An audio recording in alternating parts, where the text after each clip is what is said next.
사사기 11장 22절부터 28절 말씀 마음을 집중하시고 함께 읽어보십니다. 23절부터 다시 읽겠습니다. 이스라엘의 하나님 여호와께서 이같이 아모리 족속을 자기 백성 이스라엘 앞에서 쫓아내셨거늘 내가 그 땅을 얻고자 하는 것이 옳으냐? 내 신 그모스가 내게 주어 차지하게 한 것을 내가 차지하지 아니하겠느냐? 우리 하나님 여호와께서 우리 앞에서 어떤 사람이든지 쫓아내시면 그것을 우리가 차지하리라. 이제 네가 모압 왕 십볼의 아들 발락보다 더 나은 것이 있느냐? 그가 이스라엘과 더불어 다툰 일이 있었느냐? 싸운 일이 있었느냐? 이스라엘이 헤스본과 그 마을들과 아로엘과 그 마을들과 아르논 강가에 있는 모든 성읍에 거주한 지 300년이거늘 그동안에 너희가 어찌하여 도로 찾지 아니하였느냐? 내가 네게 죄를 짓지 아니하였거늘 네가 나를 쳐서 내게 악을 행하고자 하는도다. 원하건대 심판하시는 여호와께서 오늘 이스라엘 자손과 암몬 자손 사이에 판결하시옵소서 하였으나 암몬 자손의 왕이 입다가 사람을 보내어 말한 것을 듣지 아니하였더라. 아멘. 이스라엘 사사 시대의 8번째 사사, 여기 입다에 관한 말씀이 이제 계속 이어지고 있습니다. 이제 성경에 이 많은 인물들이 우리가 이제 때로는 주인공이라고 말하는 경우가 있는데 엄밀히 말하면 주인공은 하나님이십니다. 또 여기는 그냥 그때그때마다 등장하는 그저 등장인물에 불과하죠. 또 오늘 이 시대에도 하나님이 우리를 이곳에 등장시켜 주셨으니 우리도 등장인물에 불과한 거예요. 그러므로 성경에서도 역사 속에서도 우리 인생 가운데도 오직 주인이 되시는 이는 하나님이시라 말이죠. 그래서 우리가 성경을 묵상할 때에 성경의 주인공은 사람이 될 수 없고 오직 주인공은 하나님이시다. 그게 명확해야 돼요. 그리고 그때마다 나타나는 사람들은 그 한 시대의 등장인물일 뿐이고 하나님은 그 등장인물들을 쓰시는 거예요. 네, 그 구분이 명확해야 우리가 어떤 말씀 속에서 혼돈이 없어요. 왜 그런가 하면은 이런 어떤 주인공들이 보면은 되게 보면 완전하지가 않아요. 만약에 주인공이라고 한다면 오직 완전하신 분은 하나님 한 분밖에 없습니다. 성경의 모든 인물들은 보면 다 인생의 연약함이 다 그 속에 있어요. 그래서 성경은 아주 정직하게 사람들은 자기의 과오를 은폐하려고 그러고 없애려고 하고 지우려고 하잖아요. 그런데 성경은요 있는 그대로를 다 기록한 겁니다. 그렇게 유명한 다윗 왕도 그의 업적만을 기록한 게 아니라 그의 추한 면모, 그가 얼마나 그 간음죄와 살인죄를 저지른 흉악한 범죄까지도 성경은 낱낱이 다 기록하고 있는 거예요.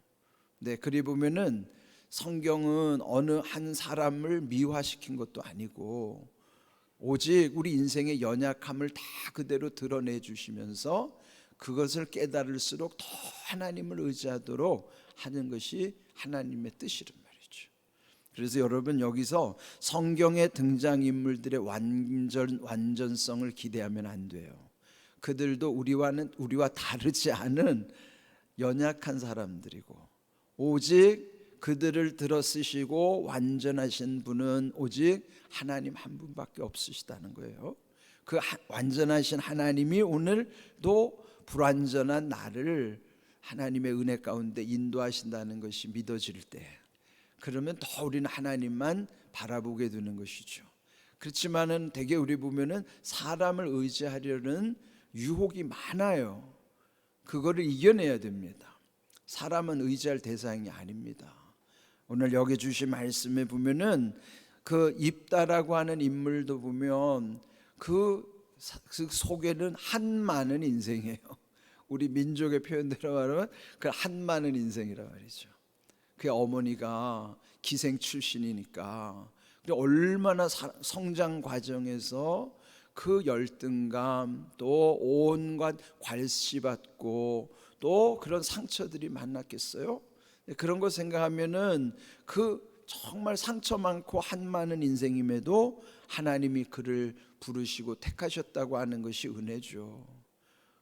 우리도 그 완전하신 하나님을 만나야만 우리 안에 이런 모든 내가 씻어낼 수 없는 한도 또 상처들도 그 하나님의 은혜 안에서 다 녹아야만, 그래야 그런 것에 그 상처에 내가 희생당하지 않는 것입니다. 이제 오늘 여기 계속 이어지는 입다의 그 역할을 한번 잘 보십시오.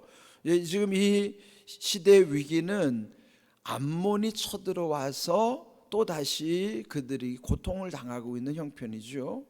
그런데 이 입다는 쫓겨났던 인물인데 그들이 암몬이 쳐들어오니까 아쉬워서 다시 쫓아냈던 그 입다를 모셔온 거예요. 그것도 그들의 최고 지도자로 모셔온 거죠. 그래서 이제 앞에서 이 입다가 바로 전쟁에 돌입한 게 아니라 아주 차분하게 암몬의 왕에게 사신을 보내죠. 그 사신에게 조목조목 반박하는 거예요. 어찌하여 너희가 나와 무슨 상관이기에 이런 악행을 저지르는가. 지난번 그 제목이 무슨 상관이 있기에 그랬죠. 그런데 지금 이 상황 속에서 그 암몬의 왕이 주장하는 것이 맞지 않다는 것을 또 다 반박하는 내용이 있었어요.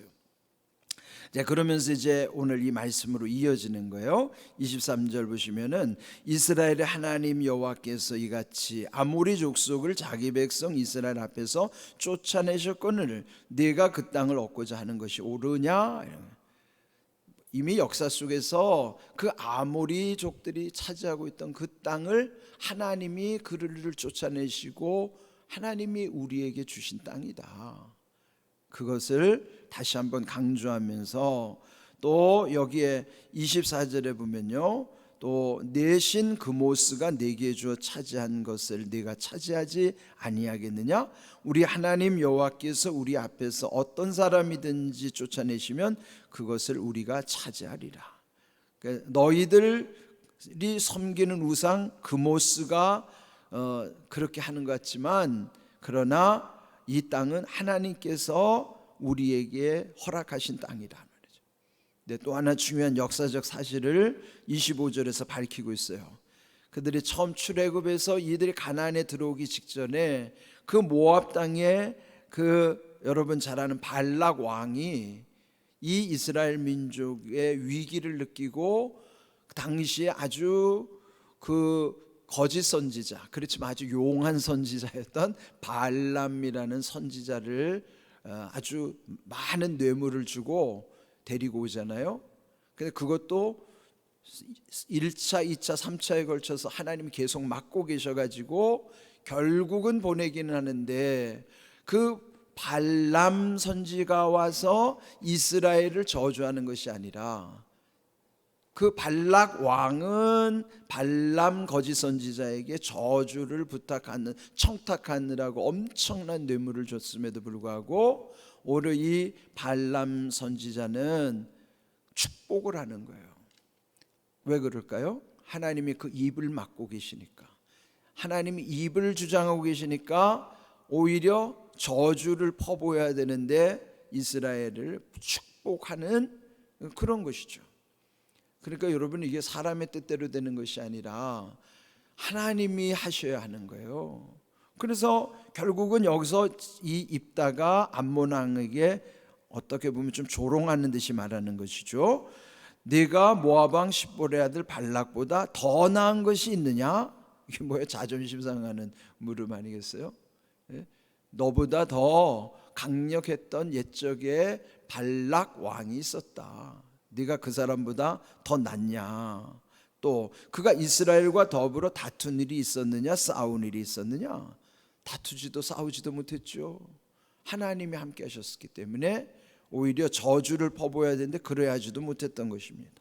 근데 그거보다도 더 명백한 증거가 있어요. 26절, 이스라엘이 헤스본과 그 마을들과 아로엘과 그 마을들과 아르논 강가에 있는 모든 성읍에 거주한 지 300년이거늘 그동안에 너희가 어찌하여 도로 찾지 아니하였느냐. 이미 300년 동안 이 상태로 흘러왔는데 너희가 주장하는 것이 맞다면 그러면 300년 동안 뭐 하다가 이제 와가지고 땅을 차지하려고 하느냐 말이에요. 그러니까 이런 모든 앞에서 여러 가지 증거들을 통해서 암몬 왕이 얼마나 잘못된 판단을 한 것인가? 왜 그랬을까요? 그는 암몬 왕은 탐욕 때문에 그리하는 거예요. 또 힘이 세기 때문에 그런 거예요. 이게 세상의 논리죠. 대개 보면은 모든 것이 탐심에서 오는 거죠. 죄를 짓는 것도, 남의 것을 탐하는 것도, 싸우려고 하는 것도 다 자기 욕심에서부터 시작되는 거죠. 그리고 결국 힘이 세면 그냥 그렇게 폭력을 행사하는 거예요. 이게는 뭐 나라들 간에도 개인들의 사이에도 보면은 이런 탐심과 힘의 논리가 다 작동을 해요. 그러면 항상 약한 사람들은 당할 수밖에 없죠. 하나님은 그런 것을 가장 싫어하세요. 힘의 논리로 하는 것과 탐심에 의해서 움직여지는 것, 그게 하나님이 제일 싫어하는 방법이라고. 그러니까 여기서 지금 이스라엘과 이 암몬은요, 그 세상의 힘의 논리로 보면은 이스라엘은 이거 감당을 못하는 것이죠. 이때 이 입단은 최선을 다해서 담판도 했고 또 역사적인 사실도 밝혔고 그런 명분을 다 쌓아놓은 것이죠. 그런데 여기 이제 중요한 것은 27절, 내가 네게 죄를 짓지 아니하였거늘 네가 나를 쳐서 내게 악을 행하고자 하는도다. 원하건대, 이게 뭐예요? 원하건대, 이거는 우리 표현으로 기도한다는 표현이죠. 하나님께 기도하는 것을 원하건대 심판하시는 여호와께서 오늘 이스라엘 자손과 암몬 자손 사이에 판결하시옵소서. 여기서 하나님을 일컬어 하나님이 어떤 하나님이라고 그러는 거예요? 심판하시는 하나님. 심판이면 옳고 그름을 판단하시는 거죠. 근데 실제로 옳고 그름을 판단하는 그 시대 역할이 누가 하는가 하면 사사가 하는 거예요. 그러면은 심판하시는 하나님이라면은 진정한 사사이신 하나님, 그런 뜻이에요. 지금 사사가 누굽니까? 입다가 사사예요. 입다는 그 백성들의 옳고 그름을 심판해주고 판결을 내려주는 역할을 하는 것이 입다의 사명이에요. 자, 그러면 여기서 자기가 사사임에도 불구하고 이 자기가 사사로서 판단할 수 없는 것은 하나님께 맡기는 거예요. 그래서 여기서 심판하시는 여호와께서라는 표현은 진정한 사사이신 여호와께서, 이런 뜻이죠. 그래서 결국 그 하나님께서 판결하여 주시옵소서. 그 판결하는 것이 사사의 사명이지만 자기의 사사는 하나님이시다. 이 표현은 다윗이 자기가 왕임에도 불구하고 자기의 왕은 하나님이라고 고백하는 것과도 비슷하죠. 이게 진짜 중요한 겁니다. 하나님이 모든 것 내게 주신 사명이 있다 하더라도 그것이 내 마음대로 판단할 일이 아니라 그 모든 것은 하나님이 하셔야 된다는 것을 인정하는 거예요. 이게 우리가 마지막 중요한 결정 단계에 거쳐야 되는 거예요. 물론 이제 우리가 하나님이 주신 지혜 안에서 판단하는 것도 중요하죠. 그런데 그 한계를 넘어섰을 때, 이건 도저히 내 힘으로도 안 될 때, 그때는 마지막 하나님께 물어야 돼요. 우리끼리는 서로 생각이 다르고 또 마음들이 다르기 때문에 의견이 일치되지 않을 때가 많아요. 여러분 주변에서 보세요. 우리끼리 해결 안 되는 문제들이 적지 않아요. 그것 때문에 어떤 큰 문제는 다 법원에 가서 판단을 맡기잖아요. 물론 법원의 판단을 존중해야 하기도 하지만 사람이 하는 일이라 그것도 완전한 건 아닙니다. 그래서 우리가 마지막 해야 될 일은 완전하신 하나님이 판단하실 수 있도록 맡겨드려야 됩니다. 그러면은 우리의 믿음의 공동체 안에도 서로 의견이 다를 수 있죠. 그럴 때는 이 모든 것이 주님께 맡길 때 해결이 되는 거예요. 하나님은 모든 것을 다 아신다는 걸 서로 인정해야죠. 그것마저도 인정하지 않는다 그러면은 그는 영원히 해결되지 않을 수밖에 없지만, 적어도 우리가 마지막 믿음으로 해결할 수 있는 방법은 하나님께 맡겨드리는 거예요. 그래서 서로 동의해야죠. 나도 그도 하나님이 다 알고 계시니 모든 것을 아시는 하나님이 판단하실 수 있도록 하나님께 맡겨드리는 거예요. 이거는 이제 목회할 때도 저도 마찬가지입니다. 때로는 이제 오해받을 때 있어요. 목사가 고집이 세다고. 그래, 고집으로 목회하면 망합니다. 목회는 고집으로 하는 거 아니에요. 하나님께 물어야 됩니다. 그래서 묻고 또 묻고 그게 하나님께 기도하는 거예요. 하나님이 판단하여 주시옵소서. 길을 내시는 이도 하나님이시고. 그래서 여러분이 우리가 최선을 다하더라도 또 말씀 속에 지혜를 얻더라도 마지막은 하나님이 판결하여 주시옵소서. 그래, 입다가 이렇게 지혜로운 역할을 하는 거예요. 그러니까 이런 것을 우리가 우리의 새겨야 되는 말씀, 우리도 본받아야 되는 말씀이에요. 여러분이 무슨 일을 하든지 최종 결재권자는 하나님이시다. 그걸 인정하셔야 돼요. 그래야만 마음이 서로 편해집니다. 저도 목회하다가 하나님이 다 아신다고 딱 믿음이 딱 회복이 되는 순간에는 다 평안해져요.